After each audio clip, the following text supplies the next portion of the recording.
Australian വിദ്യാഭ്യാസത്തിന് വിദ്യാർത്ഥികൾ ആശ്രയിക്കുന്ന പ്രധാനപ്പെട്ട സ്ഥാപനങ്ങളിലൊന്നാണ് അബേ സർവീസസ്. ഇടനിലക്കാരില്ലാതെ ഓസ്ട്രേലിയയിലെ സർവകലാശാലകളുമായി ബന്ധപ്പെട്ട് ഇടപെടുന്നതാണ് അബേ സർവീസസിന്റെ പ്രത്യേകതയെന്ന് മാനേജ്മെന്റ് ചൂണ്ടിക്കാട്ടി. അടുത്ത വർഷത്തെ പ്രവേശന നടപടികൾക്ക് തുടക്കം കുറിച്ചതായും മാനേജ്മെന്റ് അറിയിച്ചു. കൊച്ചിയും കോട്ടയവും തൃശൂരും കേന്ദ്രീകരിച്ചാണ് അബേ സർവീസസിന്റെ പ്രവർത്തനം. 18 വർഷമായി സ്റ്റുഡന്റ് വിസ രംഗത്ത് സജീവമാണ് അബേ സർവീസസ്. ഓസ്ട്രേലിയൻ സ്റ്റുഡന്റ് വിസയ്ക്കാണ് സേവനം ലഭിക്കുക. അതുകൊണ്ട് ഓസ്ട്രേലിയൻ സ്റ്റഡി എക്സ്പേർട്സ് എന്ന വിശേഷണവുമുണ്ട്.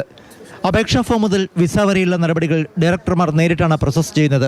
ഫെബ്രുവരി ജൂലൈ മാസങ്ങളിൽ 100% വിസ സക്സസ് റേറ്റാണ് അബേ സർവീസസ് നേടിയത്.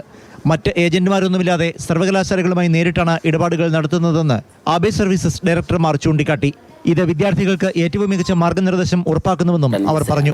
നമ്മൾ ഓസ്ട്രേലിയൻ സ്റ്റുഡൻറ്റ് വിസ എക്സ്പേർട്സ് ആയിട്ട് അറിയപ്പെടുന്നത് എന്തുകൊണ്ടെന്നാൽ ഞങ്ങൾ ഓസ്ട്രേലിയ മാത്രമാണ് പ്രോസസ്സ് ചെയ്യുന്നത്. അതർ കൺട്രീസ് നമ്മൾ പ്രോസസ്സ് ചെയ്യുന്നില്ല.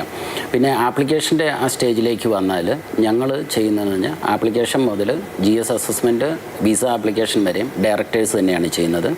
അതുകൂടാതെ ഞങ്ങളുടെ യൂണിവേഴ്സിറ്റികളെല്ലാം ഡയറക്റ്റ് റെപ്രസെൻറ്റേഷനാണ്. അഗ്രിഗേറ്റേഴ്സോ അല്ലെങ്കിൽ സബ് ഏജൻസോ അങ്ങനെ ഒരു പ്രോസസ്സ് നമുക്കില്ല.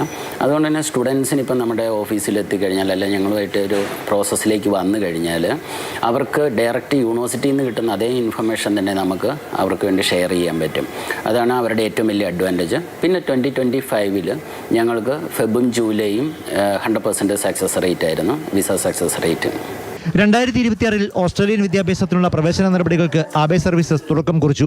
സ്ഥാപനത്തിലുള്ള വിശ്വാസവും പ്രൊഫഷണലിസവും മികച്ച റിസൾട്ടുമാണ് ആയിരക്കണക്കിന് വിദ്യാർത്ഥികളെ ഓസ്ട്രേലിയൻ വിദ്യാഭ്യാസത്തിലേക്ക് നയിക്കാൻ അബേ സർവീസസിന് പ്രേരകമായതെന്ന് മാനേജ്മെന്റ് ചൂണ്ടിക്കാട്ടി. മാതൃഭൂമി ന്യൂസ്, കൊച്ചി.